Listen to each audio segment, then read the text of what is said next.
Hi, my name is Barb Melera. I'm with Harvesting History, an heirloom seed and horticultural products company. Today we're going to be talking about one of my all-time favorite mid to late summer blooming bulbs. It's known as the pineapple lily. The Latin name is Eucomis comosa. This species of Eucomis is native to South Africa, specifically the eastern Cape side of South Africa and Natal. It was brought to Europe, the British Isles, and eventually to the United States in the late 1800s.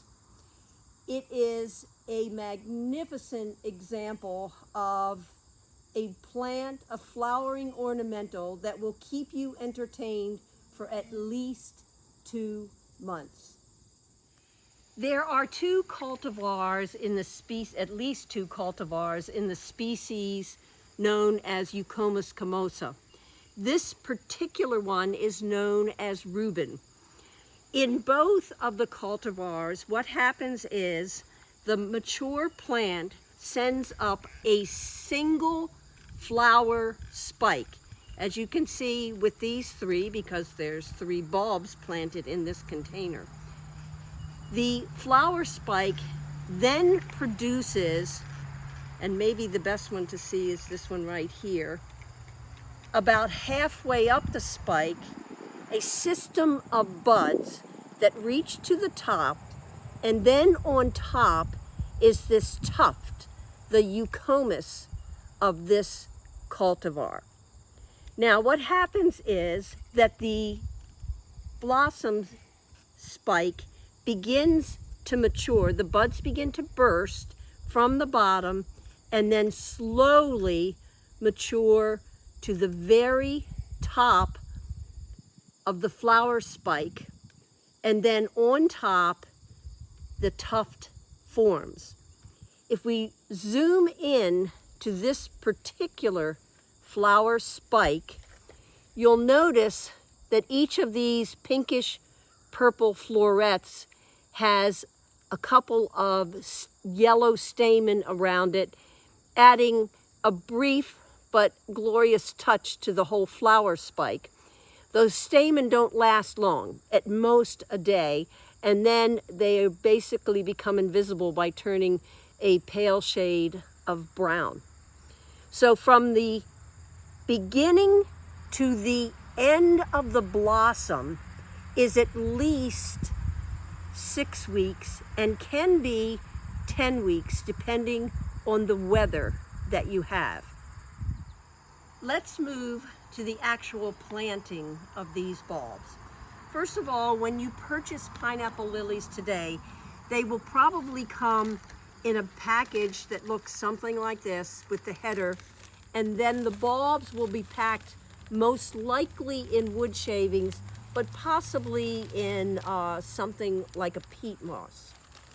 This is what a Eucomis bulb looks like when it's about to be planted. Now, because you are going to be planting most likely in a container and not in the ground, what we suggest is that you use a pot that's about 10 to 12 inches in diameter.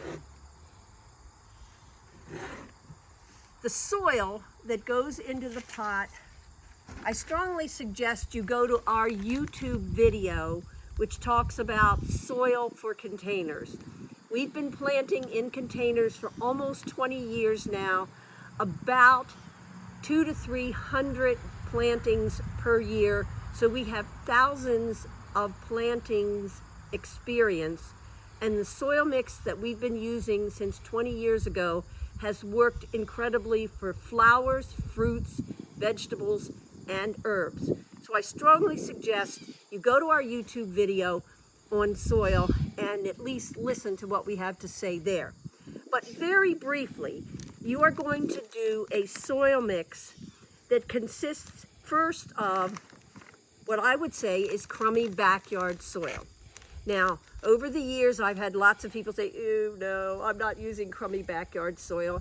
And at one unforgettable moment, I had a lovely lady say to me, well, my backyard is concrete, so I don't think I'm going to be able to get to the soil.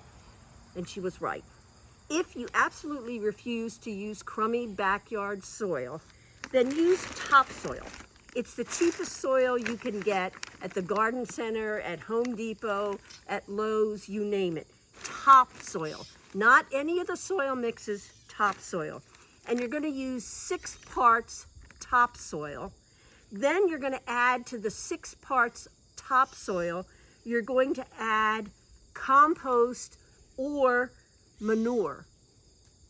If you've got a compost pile, you're lucky, use the compost pile and use 2 parts compost.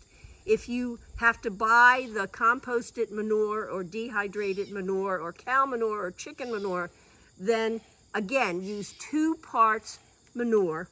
And finally, you're going to use 2 parts peat moss. And if for sustainability reasons you don't want to use peat moss, yes, you can use coconut coir if you want to. It doesn't work quite as well in terms of soil consistency, but it's fine. So either peat moss or coconut coir and 2 parts of that. So 2 parts peat moss, 6 parts topsoil, and 2 parts cow manure, compost, or chicken manure, or whatever kind of manure you like to get your hands into. That's the soil mix that we recommend for containers. If you have enjoyed this video, please come to our website, www.harvesting-history.com, where you can purchase heirloom, non-GMO vegetables, flowers, and herbs. Please like, subscribe, and share with your friends our channel. On the left side of your screen, there is our most recent video, and on the right side of your screen is one of our playlists. We are Harvesting History, seeding the future.